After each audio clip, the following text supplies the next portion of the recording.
고린도 전서를 수요일마다 이렇게 성경 공부 비슷하게 해오고 있습니다. 오늘이 이제 16장 마지막 부분이에요. 그래서 사도 바울은 항상 서신서의 특징이 마지막 되면은 개인적 인사를 하고 또 자기의 사역의 계획을 전하면서 오늘은 매우 중요한 신앙의 주제로 예루살렘 교회를 위한 구제 헌금을 다루고 있습니다. 당시 이제 예루살렘 교회는 거의 그 선교의 전초 기지였죠. 그러나 지금 본문의 배경으로 보면 이제 예루살렘 교회가 어려워진 거예요. 그래서 연보를 모아서 보내는 그런 역사적 배경을 가지고 오늘 본문이 기록되었다 이렇게 말할 수 있습니다. 시간과 물질이라는 것은 우리가 하나님 앞에 시간을 드리고 물질을 이렇게 드린다는 것은 단순한 헌신이 아니라 교회의 본질적 사명이고 신자의 삶의 방향을 제시하는 신앙 고백이다 이렇게 말할 수 있어요. 그 인문학적으로나 신학적으로나 심리학적으로나 사람이 변하려면은 첫째 시간을 투자해야 돼요. 시간. 그러니까 신앙생활은 우선순위거든요. 오늘 또 여러분 이 시간을 하나님 앞에 드려야죠. 그리고 두 번째는 물질이에요. 왜 그러냐면 시간은 가장 공평합니다. 누구에나 동일하게 24시간을 주었어요.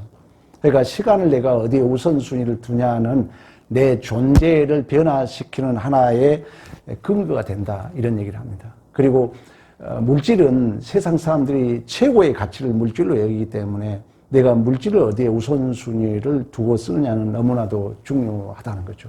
그래서 우리가 시간과 물질을 하나님께 헌신한다는 것은 내 존재적 가치의 하나의 거울과 같다. 이렇게 어느 주석가는 얘기를 하고 있고요. 마태복음에 말씀하고 있는 것처럼 보물이 있는 곳에 내 마음이 있다. 이렇게 표현을 하고 있습니다.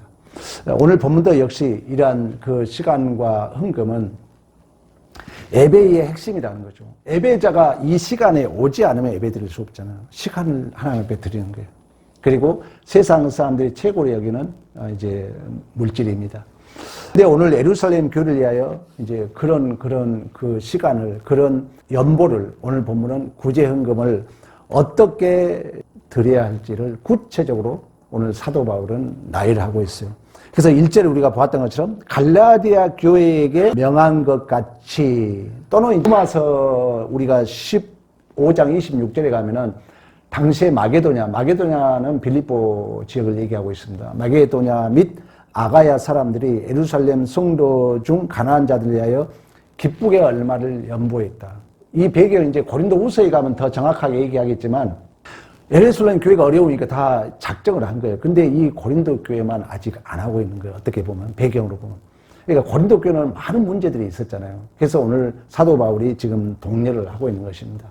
다시 말하면 신자가 시간과 물질로 헌신한다는 것은 단순한 어떤 자선, 우리가 이렇게 자선한 그런 마음이 아니라는 거예요. 항상 교인들에게 자주 그런 얘기를 했어요. 내가 어떤 열매를 맺고 있다는 것은 포도나무와 가지에서 비유하고 있는 것처럼 내가 어떤 열매를 맺을 수 있다는 것은 내가 어떤 것을 내 걸 드림으로 어떤 선을 만들어낸 게 아니라 하나님이 나를 통하여 만들어낸 결과물이라는 거예요.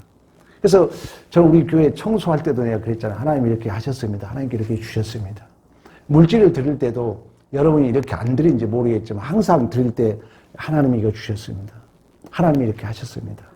왜? 우리는 어떤 걸 내 안에 열매를 만든다 할지라도 내가 만들어낸 게 아니라는 거예요. 하나님이 만들어냈다는 거예요. 그 고백으로 우리는 다시 하나님 앞에 드리는 거예요. 그러니까 포도나무와 가지에서 비유하고 있는 것처럼 떨어져 있으면 아무것도 열매를 맺을 수 없는데 붙어 있으므로 열매를 맺은 것처럼 내가 무엇을 알고 있다면, 내가 무엇을 가졌다면, 우리 최고의 지식이 뭐라 했어요? 내가 무엇을 알고 있다면, 내가 무엇을 소유했다면 타자로부터 주어졌다는 거예요. 내가 만들어낸 게 아니라. 왜? 우리는 창조주 하나님을 믿기 때문에. 우리는 진화론이 아니지. 진화론이 있는 것이 변화된 걸 진화론이라고 해요. 창조론은 없는 걸 있게 하는 거예요. 그래서 우리는 그 주님을 큐리오스, 모든 게 주인 되신다. 우리의 아버지 되신다. 창조주 유일신 우리가 믿는 것입니다. 그렇다면 내가 무엇을 가졌다면, 내가 무엇을 소유했다면 누군가로부터 그분이 바로 우리 하나님 아버지인 줄로 믿습니다. 그러니까 우리가 그 하나님 앞에 드리는 고백이라는 거죠. 어떤 걸 우리가 하나님 앞에 한다 할지라도. 그래서 1절에 갈라디아 교회에 명한 것이 너희도 그렇게 하라. 그런 믿음의 고백으로 모두가 참여해라. 당시에 고린도 교회가 참여를 하지 않았기 때문에. 그리고 2절 계속해서 그 얘기를 합니다. 맨날 첫날 해라. 각 사람의 수입에 따라. 이 첫날 하라는 것은 매 정기적으로 계획적으로 하라는 거죠. 저도 우리 자녀들이 여러분 주일날 예배 올 때 우리 교인들 여기 앉아있는 분들은 안 그러겠지만 헌금을 준비 안 하고 옵니까? 이스라엘 백성들은요 절대 빈손으로 오지 못하게 돼 있어요. 왜? 내가 뭘 이 물질을 드는 것은 우리 주님이 이런 값을 치렀습니다의 고백이기 때문에. 엄밀히만 수요일 이것은 예배가 아니에요. 성경 공부예요. 그러나 공식적 예배 때는 우리 자녀들에게 꼭 가르쳐야 돼요. 우리 애들도 뭘 몰라가지고 내가 자꾸 얘기해. 나를 목사를 도와준 것 같이 이것같이 비참한 거 없어요. 당연히 해야 되거든요. 미리 여러분들이 마음으로 주일을 앞두면은 미리 하나님 앞에 준비를 해야 됩니다. 그런 의미에서 오늘 본문에도 매주 첫날이라 각 사람의 수입에 따라 해라. 감정적으로 하지 말고 인색하거나 억지로 하지 말고. 고린도후서 이제 나중에 다루겠지만 9장 7절에 가면은 각 사람의 마음에 정한 대로 할 것이요 인색함으로 억지로 하지 말라. 하나님은 즐겨낸 자를 사랑한다. 또 2절이 뭐랍니까? 내가 갈 때 연보를 하지 않게 해라. 다시 말해 준비성 없이 하지 말라는 거예요. 항상 하나님 앞에 우리가 준비하는 마음으로. 그래서 고린도후서 9장 5절에 가면 뭐라 하냐면은 준비하여야 참 연보답고 억지가 아니다 그래요. 그러니까 즉흥적으로 하지 말고 항상 준비하는. 요즘 어디 그 목사님들 선교단체 가면은 갑자기 헌금 시간이 있어요. 그러면은 요즘 현금을 안 가지고 다니잖아요. 다 카드만 가지고 다니다 보니까 그럴 때 좀 당황할 때가 있어요. 그러니까 이런 이제 순서를 알면은 항상 우리가 준비해야 된다. 내가 하나님 앞에 시간과 연보를 드린다는 것은 받은 은혜를 더욱더 충만케 하는 거예요. 샘물 같은 축복. 이게 여러분들이 경험할 거예요. 이 하나님 앞에 영광을 위해서 시간을 쓰면 내가 더 풍성해집니다. 내 시간이 여유로워져요. 근데 자꾸 세상 일에 쫓기다 보면 더 내 시간은 궁핍해져요. 결핍, 갈급함을 느껴요. 하나님 앞에 드리는 것도 하나님은 샘물 같은 축복이기 때문에 드리면 드릴수록 하나님 또한 우리에게 복을 주실 줄로 믿습니다. 이처럼 복음을 위하여 시간과 물질로 구제와 선교는 자신의 신앙 고백을 가장 진실하게 드러내는 거울과 같다는 거예요. 그러니까 원래 이 사도 바울은 현재 지금 에베소에서 이 편지를 쓰고 있거든요. 그러니까 에베소 교회에서 고린도를 먼저 들려고 그랬어요. 그리고 고린도를 들렸다가 마게도냐를 들렸다가 고린도로 와서 다시금 예루살렘으로 가려고 했던 것입니다. 그러나 바울이 이제 시간이 좀 뭐해가지고 먼저 마게도냐, 뭔 말인지 알겠어요? 고린도 들렸다, 마게도냐 들렸다, 다시 고린도로 왔다, 예루살렘으로 가려고 계획을 했는데 먼저 마게도냐를 간 거예요. 먼저 고린도 교회로 온 게 아니라 먼저 마게도냐를 갔다 와서 이제 고린도 교회에서는 겨울을 지나고 좀 더 오래 있다 가려고. 우리가 세상 살다 보면 그렇잖아요. 이 시간, 우리가 어떤 이제 계획이 변경될 수 있죠. 근데 이 고린도 교회 사도 바울은 이제 그런 어떤 변경을 문제 가지고 엄청 사실 비판한 거예요. 물질 문제도 마찬가지입니다. 사도 바울은 물질에 대해서 결혼도 안 했잖아요. 물론 이제 순례자는 원래 결혼을 해야 하기 때문에 이혼했거나 사별했거나 뭐 이런 얘기가 있습니다. 어쨌든 그리고 될수록 자비랑 선교를 하려고 그랬거든요. 그러다 보니까 이제 오해가 생긴 거예요. 그리고 바울이 지금 고린도 들렸다, 마게도냐 들렸다, 고린도 다시 왔다, 예루살렘으로 가려고 그랬는데 일정상 이제 겨울이 가까워지니까 아예 먼저 마게도냐 들렸다가 고린도에 와서 겨울을 지내고 이제 예루살렘으로 가려고 변경을 한 거예요, 일정. 그랬더니 또 바울에 대한 비판, 또 대적, 여러 가지 그런 이제 문제들이 생겼던 것입니다. 근데 7절에 그 얘기를 하죠. 이는 만일 내가 주께 살아가시면 얼마 동안 너희와 함께 머물기를 바랍니다. 왜?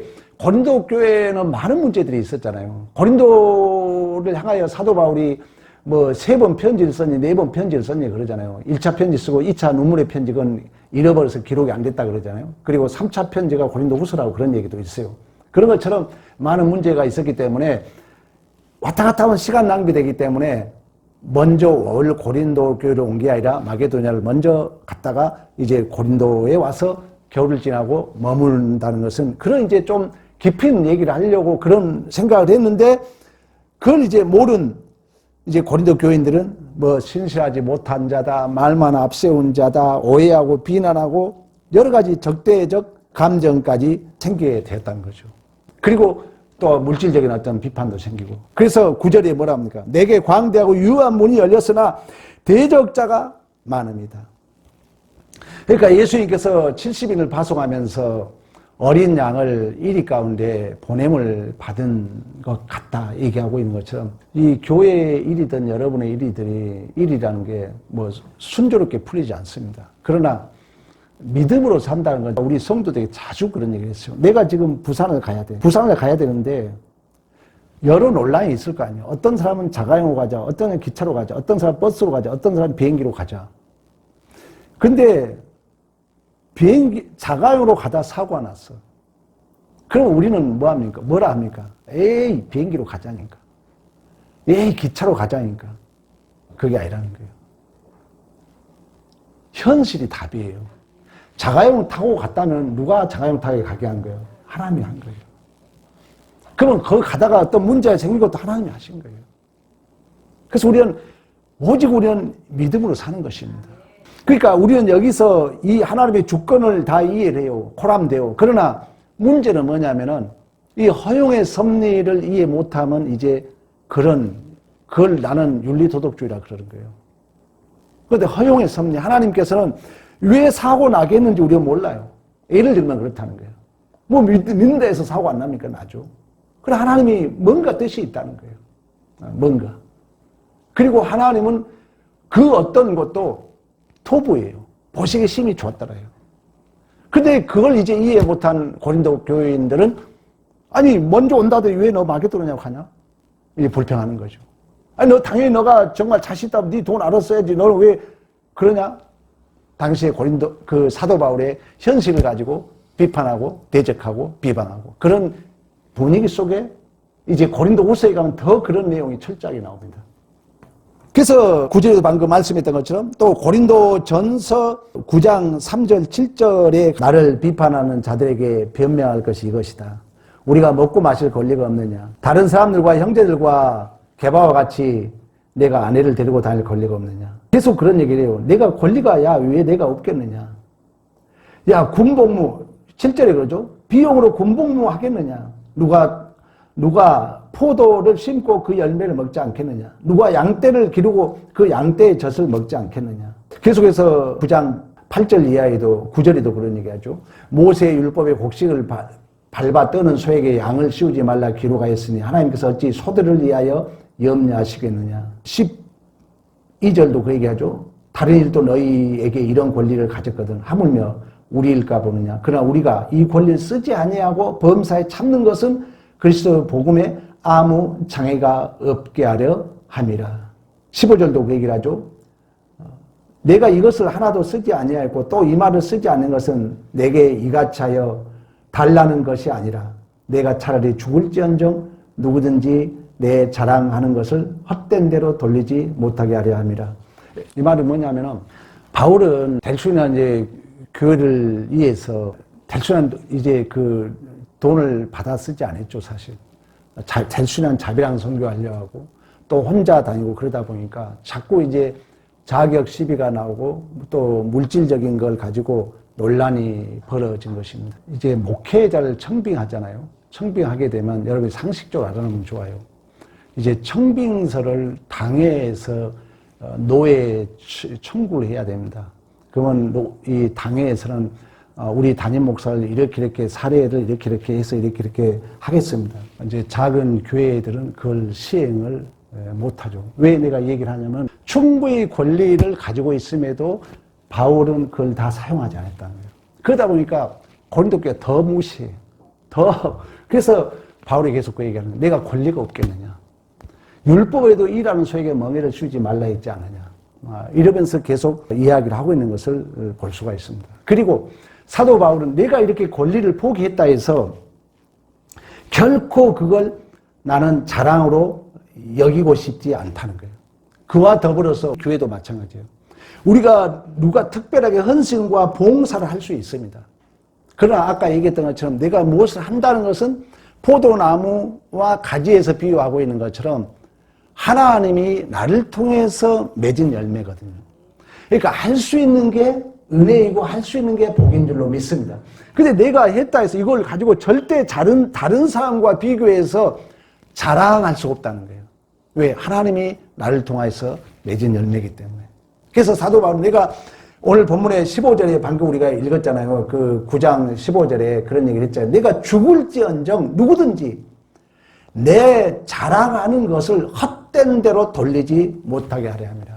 개인적으로 보면 자랑스럽죠, 사도 바울도. 그러나 그걸 가지고 내가 결코 내 자랑으로 삼고 싶지 않다. 엉뚱하게 그걸로 인간적, 내가 한 것처럼 하지 말라는 거예요. 우리는 이미 은사론에서 공부 배웠잖아요. 사도 바울은 어찌했든지 구원을 받기 위하여 때로는 율법 있는 자처럼 없는 자처럼 헬라인처럼 또는 히브리인처럼 그러면서 결국 뭐라 했어요? 내가 정말 그 영혼을 이해한다면 평생 고기를 먹지 않겠다고 자기 권리를 포기했던 것처럼. 그러니까 교회라는 것은 그처럼 내가 했어도 마찬가지고 또 내 권리가 때로는 좀 포기되는 그런 자랑거리가 있다 할지라도 자기를 자랑할 수 없고 또 내가 어떤 교회 헌신과 봉사했다 할지라도 모든 것은 하나님의 은혜의 결과이기 때문에 하나님으로부터 주어진 선물이기 때문에 어떤 것도 다른 사람과 비교해서 그걸 헛되게 나를 증명하거나 나를 자랑으로 여길 수 없는 줄로 믿습니다. 그러면서 이제 본문에 다시 우리 16장으로 갑니다. 10절부터 12절까지 그런 얘기를 합니다. 이제 디모데 얘기를 합니다. 다시 말하면 신자들과 목회자라는 것은 디모데는 사도 바울이 아들이라고 그래요. 그러니까 이제 그 한마디로 디모데는 사도 바울의 후임자로 볼 수가 있어요. 이제 디모데를 이제 보냅니다. 이 고린도 교회로 먼저. 그러니까 신자는 이처럼 신자들과 목회자라는 것은 오늘 본문 내용이 그래요. 서로가 생명을 낳고 기르는 그 아비의 마음, 어머니의 마음을 가져야 할 줄로 믿습니다. 그래서 우리 16장 10절 봐봐요. 10절. 디모데가 이르되 너희를 조심하여 그로 두려움 없이 너희 가운데 있게 하라. 이는 그도 나와 같이 주의 일을 힘쓰는 자임이라. 그러므로 누구든지 그를 멸시하지 말고 평안히 보내어 내게로 오게 하라. 나는 그가 형제들과 함께 오기를 기다리노라. 이 말 바울이 그처럼 고린도 교회 사도 바울은 사실 우리 바울을 알잖아요. 얼마나 헌신했습니까? 근데 바울은 자기 권리를 절대 주장하지 않았어요. 그러니까 무시한 거예요. 그리고 사도 바울은 외모적으로도 좀 왜소했어요. 그러니까 이제 쉽게 여긴 거예요. 이 고린도 교인들이. 그러니까 이제 디모데는 더 어린 거예요. 이제 디모데는 바울이 봤을 때 아들 같은 거예요. 그러면 이제 디모데가 왔을 때 우리 교회가 사실 우리 교회는 그렇지 않지만 전임자와 후임자 그 갈등이 많잖아요. 그러다 보니까 이제 그 전임자와 후임자 그 관계 속에 갈등이 많아요. 어쨌든 오늘 본문에 교훈하고자 하는 거예요. 이제 디모데가 왔을 때 사도 바울은 염려하는 거예요. 왜? 아니 나 같은 사람도 이러는데 이제 젊은 디모데가 오면은 과연 어떨까? 그런 의미에서 그런 높아심에서 멸시하지 말아라. 그를 평안히 맞아주라. 왜 그러냐면 디모데는 비교적 젊고 경험이 부족한 사역자였기 때문에. 고린도 교회 우리 알고 있잖아요, 여러분. 바울파, 게바파, 아볼로파, 그리스도파 얼마나 분파가 많았습니까? 그리고 얼마나 논쟁이 많았습니까? 뭐 별 문제 우리 공부해왔잖아요. 뭐 하여튼 그래서 이 신앙 생활적인 부분을 저대로 하려면 고린도 전후서를 반드시 공부하면 돼요. 엄청난 그 교회 안에 우리 일상생활에 일어날 수 있는 모든 문제가 고린도에 있었던 거예요. 근데 바울도 그렇게 무시하고 멸시했는데 대적했는데 이 어린 디모데가 오면은 어떨까 이런 염려 마음이 있는 거예요. 왜? 바울은 디모데를 참 아들이라고 그러거든요. 디모데 우리 전서 보면 그럽니다. 우리 디모데 전서를 우리 잠깐 한번 보고 넘어갈까요? 디모데 전서 한번 봐봅니다. 디모데 전서 1장 2절 믿음 안에서 참 아들 된 디모데에게 편지하노니 하나님 아버지와 그리스도 예수 주께로부터 은혜와 공율과 평강이 내게 있을지어다. 또 우리 디모데 전서 본 김에 4장 12절도 한번 가봅니다. 바울이 디모데를 어떻게 생각했는가를 우리 4장 12절 누구든지 내 연소함을 업신여기지 못하게 하고 오직 말과 행실과 사랑과 믿음과 정절에 있어서 믿는 자에게 본이 되어 내가 이를 때까지 읽는 것과 권하는 것과 가르치는 것에 전념하라. 뭔 말인지 알겠죠? 사실 이 주의 종들이 이 사역을 한다는 것은 엄밀히 말하면 여러분보다도 인격적으로 훌륭해서 한 게 아니에요. 그러니까 우리가 그런 얘기 있잖아요. 손을 보지 말고 가리키는 태양을 봐라, 그런 얘기를 하고 있잖아요. 그러니까 우리가 목회자를 섬기고 지금 디모데를 예를 들면 또 사도 바울을 예를 들면 사도 바울은 인간적으로 보면은 참으로 연약한 자이거든요. 우리 알고 있잖아요. 간질이나 또는 눈병이냐 3번 기도에도 응답받지 못했다 그러잖아요. 이제 이 비하인드 스토리인데 사도 바울은 체격도 왜소하고 한간에 그래요. 머리도 없었다고 그래요. 그러니까 인간적으로 보면 아무 조건이 없는 거예요. 그러니까 기회만 되면 성도들이 멸시천대하는 거예요. 무시하고. 그런 배경에서 더 젊은 이제 디모데가 오는 거예요. 그래서 야 디모데를 멸시하지 말아라. 디모데를 편하게 여기라 그러는 거예요. 그리고 바울도 그런 마음이 있었기 때문에 야 너 업신 여기지 않고 너 무시당하지 않으려면은 너 가르친 거 공부 똑바로 해. 목회자로서는 준비 철저히 해. 이 얘기를 지금 디모데 전서에 말씀하고 있는 것입니다. 그러니까 우리가 이걸 적용하자면은 교회 생활이 저는 이제 말씀의 대언자잖아요. 그러면 내가 여러분 인격적으로 여러분보다 더 훌륭하지 않을 수 있어요. 저도 잘난 게 없어요. 하나님은 약한 자를 쓴다 그러잖아요. 그럼에도 불구하고 여러분들이 순종해야 되는 이유는 뭐냐면은 목회자가 이단을 설정하고 복음을 잘못 전하면 뭐라 해야 돼요. 다른 건 여러분들이 이야기할 권리가 없는 거예요. 왜? 다른 것은 사실 치리교환하기 때문에. 가장 중요한 건 우리 목사님이 말씀을 바로 선포하고 있느냐. 성경에서 벗어난 엉뚱한 이단적인 걸 설파하느냐. 이걸 여러분들이 봐야 돼요. 그리고 그것이 아니고 말씀이 바로 선포되고 있다면은 목회자가 인간적으로 세상적으로 조건은 좀 못나도 좀 부족해도 순종해야 된다는 거예요. 섬겨줘야 된다는 거예요. 그게 A예요. 자, 우리가 적용해 봅시다. 어버이날이 엊그제 지났는데 우리 어머니 아버지 생각해 보세요. 우리 어머니는 제 생각에 초등학교를 안 나왔지나 모르겠어요. 우리 아버지도 마찬가지예요. 그러나 한글을 알았던 것 같아요. 그러나 나는 항상 자신 있게 이 세상에서 예수님 다음에 가장 존경스러운 사람이 누구냐 하면 저는 우리 아버지, 우리 어머니라고 저는 당당하게 얘기하고 싶은 거예요. 왜? 우리 아버지가 인간적으로 잘나서가 아니에요. 나를 낳으시고 기르셨기 때문에. 인격적으로 우리 아버지에게 뭐 특별하게 배운 게 없어요. 물려받은 돈 없어요. 그러나 그분은 나의 아버지이기 때문에. 이게 여러분이 갖는 또 다른 인격이에요. 교회도 마찬가지입니다. 목회자가 주의 종들이 나보다 좀 인간적 조건은 못날 수 있어요. 부족할 수 있어요. 그러나 모든 권위는 하나님이 준다 그러잖아요. 그리고 하나님의 말씀을 대언자이기 때문에 여러분들이 지키는 거예요. 그래서 제가 아까 이 소 제목을 3번째에 뭐라 했어요? 생명을 낳고 기르는 어머니 마음을 가져야 된다. 내가 이렇게 주제를 넣은 거예요. 이 디모데를 두고. 나도 말씀을 잘 전달해가지고 우리 교인들이 말씀 안에 잘 자라게 하고 또 교회도 목회자가 말씀을 잘 선포하는 그런 토양이 형성되도록 서로가 협력해서 이 교회라는 곳은 오직 생명이 잉태되고 생명이 자라는 곳이 되어야 될 줄로 믿습니다. 그래서 이제 마지막에 12절에 아볼로 얘기를 하는 거예요. 자, 아볼로 얘기도 마찬가지. 이런 속에서 우리가 이제 그 예수의 마음을 배우는 건데 당시에 고린도 교회 아볼로파, 게바파, 그리스도파, 바울파가 있는 거예요. 근데 너무 파가 심하니까 잠시 아볼로가 지금 에베소로 피신해 있는 거예요. 그러니까 이제 그럴 거 아니에요. 우리가 그러잖아요. 내가 좋아하는 사람, 편을 가를 수 있는 거예요. 편을 가는 게 쉽게 말하면. 그걸 아볼로 낳은 거예요. 그래서 고린도 교회가 바울보다도, 왜? 바울은 조건을 못 놨으니까. 그래서 아볼로 좀 보내달라 그래, 아볼로 좀.